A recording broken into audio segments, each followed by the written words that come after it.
Hello friends, welcome to the crash course of Indian evidence act. और आज हम बात करेंगे section 27 of Indian evidence act की। इसके पहले के सारे टॉपिक्स हम कवर कर चुके हैं। वो सारे वीडियोस हमारे चैनल पर अवेलेबल हैं, आप उनको जाके देख सकते हैं। साथ ही में अगर आपको इस लेक्चर के नोट्स चाहिए तो हमारा टेलीग्राम चैनल है फैक्टम प्रोमेंडम के नाम से, आप वहाँ जाके इसके नोट्स डाउनलोड कर सकते हैं। तो आज का जो हमारा टॉपिक है 27, वो इन कंटिन्यूएशन है फ्रॉम सेक्शन 25 एंड 26 के। सेक्शन 25 में सेक्शन 25 जो था उसमें हमने बात की थी कि कैसे जो एक्यूज होता है अगर वो कन्फेशन देता है किसी पुलिस ऑफिसर को तो वो वैलिड नहीं माना जाता है। सेक्शन 26 में हमने बात की थी कि अगर वही एक्यूज पुलिस कस्टडी में किसी इवन थर्ड पर्सन को भी कोई कन्फेशन देता है तो उस कन्फेशन को हम नहीं मानते हैं, कोर्ट उसको एडमिसिबल नहीं करता है। अब उसी के आगे बात करता है सेक्शन 27। तो देखिए, जो सेक्शन 27 है हमारा, वो एक तरीके से प्रोविजो का काम करता है। वो इन कंटिन्यूएशन चलता है सेक्शन 26 के, और ये कहता है कि अगर एक्यूज ने कोई स्टेटमेंट दिया है अंडर पुलिस कस्टडी और उस स्टेटमेंट के चलते कोई डिस्कवरी ऑफ फैक्ट होती है, किसी फैक्ट की डिस्कवरी होती है, तो वो पार्ट उस स्टेटमेंट का जिससे उस फैक्ट की डिस्कवरी हुई होगी, उस पार्ट को हम मान लेंगे, उस पार्ट को हम रेलिवेंट कर लेंगे, और जो बचा हुआ पार्ट है उसको हम रेलिवेंट नहीं मानेंगे। जो बचा हुआ पार्ट है, जो रह गया है पार्ट, उसको हम नहीं मानेंगे। क्या बोला गया under section 27? Although such confession would still be inadmissible, but if any fact is discovered in the consequence of any statement received from accused in the police custody, that much part of the statement which has led to the discovery becomes admissible। वो part admissible हो जाएगा, चाहे वो amount करे confession को या ना करे, चाहे वो स्टेटमेंट जो उसको पार्ट है वो कन्फेशन हो या ना हो।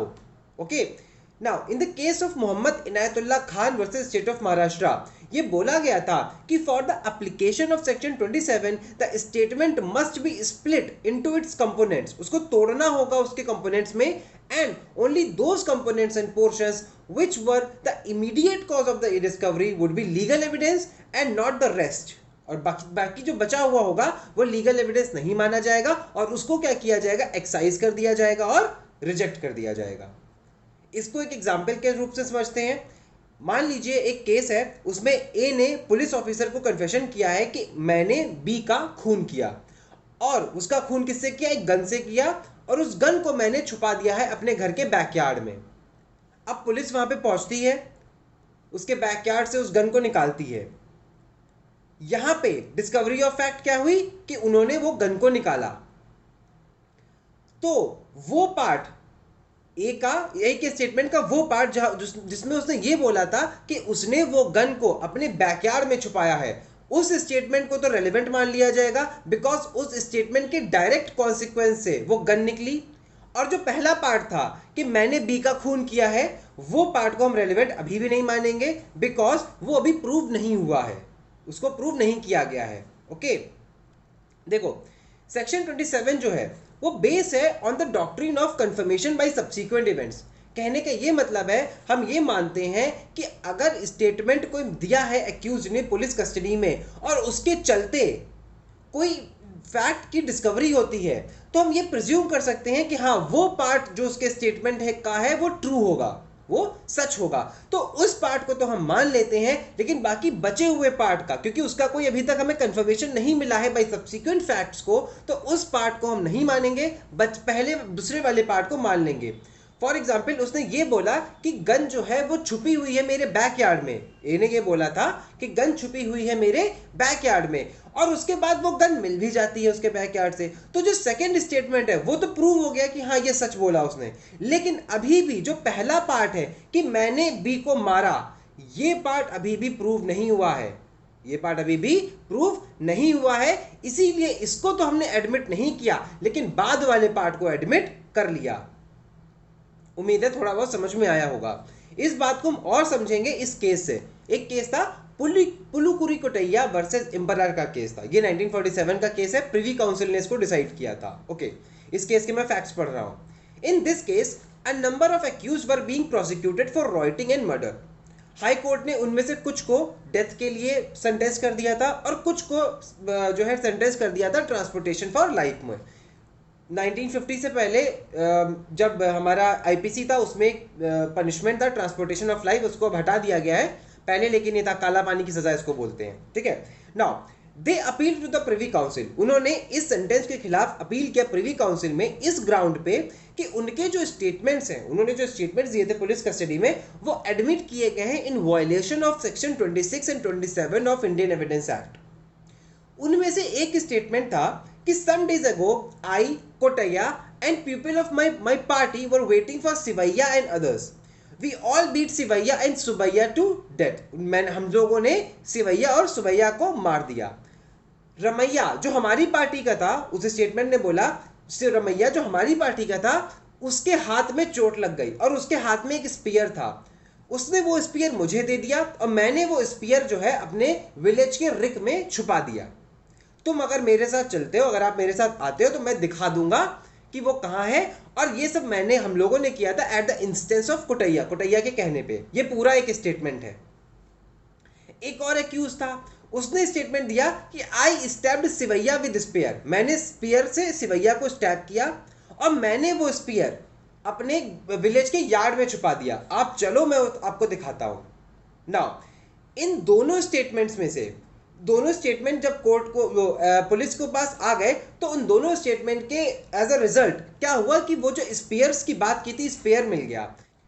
अब जब हाईकोर्ट के सामने ये केस पहुंचा तो क्या था, उनके पास एक स्पेयर था जो मिला था as a resultant of that statement और साथ में उनका पूरा वो स्टेटमेंट था। लेकिन इसके अलावा उनके पास कोई भी और ऐसा एविडेंस नहीं था जिससे वो कोई लिंक ड्रॉ कर पाते एक्यूज में और उस मर्डर में जो खून हुआ था। Other than those statements there was no link, there was no other way of drawing a link between the objects recovered and the accused, ठीक है। तो यहाँ पे उन्होंने क्या किया, उन्होंने फिर पूरे स्टेटमेंट को, जो पूरा स्टेटमेंट था उसको एक्सेप्ट कर लिया। उन्होंने सेक्शन 27 को फॉलो नहीं किया, ठीक है। तो अब जब प्रिवी काउंसिल के पास पहुंचा ये केस तो सर जॉन बॉमंट ने ये बोला कि high court tried to read something in section 27 which is not there and has admitted in evidence a confession barred by section 26। Section 26 ने साफ साफ कह रखा है कि अगर कोई स्टेटमेंट पुलिस कस्टडी में दिया जाता है तो उसको हम रेलिवेंट नहीं मानेंगे। सेक्शन 27 ये कहता है कि अगर उसमें से कोई पार्ट ऑफ द स्टेटमेंट से कोई डिस्कवरी ऑफ फैक्ट होती है तो केवल उसी पार्ट को हम मानेंगे। लेकिन हाई कोर्ट ने क्या किया कि पूरे स्टेटमेंट को एडमिट कर लिया। तो ये एकदम से क्या हो गया, सेक्शन 26 का उल्लंघन हो गया। नाउ उसने ये बोला कि he wanted to say that the ban was inspired, ये जो ban section 26 में लगाया गया है, it was inspired by the fear of the legislature that the person under police custody might be influenced to give a confession. But if all it takes for a confession to become admissible is to produce an object subsequently, then the purpose of the ban would get defeated. Hence only that part of the statement which lead to the discovery of the fact would be admissible and the earlier part of the statement would be not admissible। उन्होंने ये कहना चाहा कि अगर केवल इतना ही चाहिए कि एक कोई चीज डिस्कवर हो जाए, एक कोई फैक्ट डिस्कवर हो जाए और उसके डिस्कवर होने के बाद पुलिस कस्टडी में दिया हुआ स्टेटमेंट भी रेलेवेंट बन जाएगा, तो जो बैन लगाया गया है सेक्शन 26 में वो तो इररेलेवेंट हो जाएगा, उसका कोई मतलब नहीं बचा। तो इसीलिए उन्होंने ये बोला कि जो हाई कोर्ट ने डिसीजन दिया है वो गलत डिसीजन दिया है। उन्हें वो पूरा स्टेटमेंट रेलेवेंट नहीं करना चाहिए था, पूरा स्टेटमेंट एडमिट नहीं करना चाहिए था, केवल वो पार्ट एडमिट करना चाहिए था जिसमें उन्होंने ये बोला है कि स्पेयर था मेरे पास और स्पेयर की डिस्कवरी हुई है। ओके, तो सेक्शन 27 को हमने ऐसे तरीके से कैसे एप्लीकेबल होगा ये हमने देखा। नाउ अब इसमें जो वर्ड यूज हुआ है फैक्ट डिस्कवर्ड, तो वो फैक्ट का मतलब क्या हुआ ये हम जान लेते हैं। नाउ हमने जो अभी शुरुआत में एक एग्जाम्पल बताया था आपको कि ए ने पुलिस को एक कन्फेशन दिया कि मैंने बी का खून किया है गन से, और वो गन जो है वो बैकयार्ड में छुपी हुई है। पुलिस जाती है और उस गन को निकाल लाती है। तो यहाँ पे एक बात ध्यान में रखने वाली है कि जो फैक्ट डिस्कवर्ड है वो फैक्ट गन नहीं होगी। Gun is not the fact which is discovered, because gun तो बहुत साल पहले डिस्कवर वैसे ही हो चुकी है, उसकी डिस्कवरी नहीं हुई है।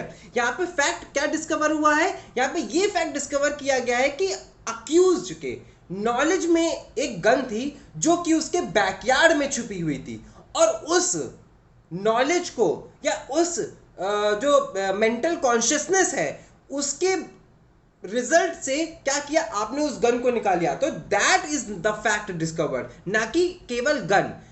तो क्या होगा, discovery of a fact would mean something more than the thing produced. The discovery of the fact arises by the reason of the fact the information given by the accused exhibited his knowledge or mental consciousness। तो object जो होता है वो fact discovered नहीं होता है, जो knowledge होती है जिस मेंटल कॉन्शियसनेस के रिजल्ट में उस हम ऑब्जेक्ट को निकाल के लेके आते हैं, तो वो जो पूरा पार्ट होता है that is known as fact discovered, उसको हम बोलेंगे फैक्ट डिस्कवर्ड, केवल डायरेक्ट ऑब्जेक्ट को नहीं बोलेंगे। समझ में आई बात? ओके, नाउ अब हम देखते हैं section 27 versus article 14 and article 20 sub clause 3। ये जनरली प्रीलिम्स में पूछा जाता है कि under which case the constitutional validity of section 27 was upheld. तो दो केसेस हैं यहाँ पे, एक है state of UP versus Deoman Upadhyay. इस केस में इस सेक्शन को चैलेंज किया गया था on the grounds of violation of article 14। ये बोला गया था कि आर्टिकल 14 को वायलेट करता है। तो सुप्रीम कोर्ट ने इस केस में बोला था कि this section does not violate the said article in any way, और अपहेल्ड कर दी थी इसकी कॉन्स्टिट्यूशनल वैलिडिटी। एक और केस था स्टेट ऑफ बॉम्बे वर्सेस काथीकालू। इसमें कॉन्स्टिट्यूशनल वैलिडिटी चैलेंज की गई थी on the ground that section was in violation of article 20 sub clause 3 of Indian constitution. 20 sub clause 3 क्या है? Right against self incrimination. तो यहां पे सुप्रीम कोर्ट ने इस आर्ग्यूमेंट को रिजेक्ट किया था और बोला था if the statement was made without any inducement, threat और promise, then in that case section 27 will not be in the violation of article 20 sub clause 3 of Indian Constitution। Okay, तो आज हमने क्या पढ़ा? हमने सेक्शन 27 के सारे रेलेवेंट पॉइंट्स को पढ़ लिया है हमने। ये जो दो cases state of UP versus Deoman Upadhyay और state of Bombay versus Kathi Kalu, इसके जो फैक्ट्स हैं इनको मैंने यहाँ पे नहीं लिखा है, इनको आप थोड़ा अच्छे से पढ़ लीजिएगा। ओके, ये इंपॉर्टेंट है थोड़े सेक्शंस, थोड़े केसेस। अब आपको लॉ से रिलेटेड अगर कोई और इन्फॉर्मेशन चाहिए तो ये एक ऐप है लॉ समझो, मेकिंग लॉ इजी, इसको आप डाउनलोड कर लीजिए। इसमें आपको लॉ से रिलेटेड बहुत सारे आर्टिकल्स मिलेंगे, साथ ही में आपको जो रिसेंट जजमेंट्स होते हैं उनका क्रिटिकल एनालिसिस भी मिलेगा। अगली बार जब हम मिलेंगे तब तक के लिए thank you and happy learning.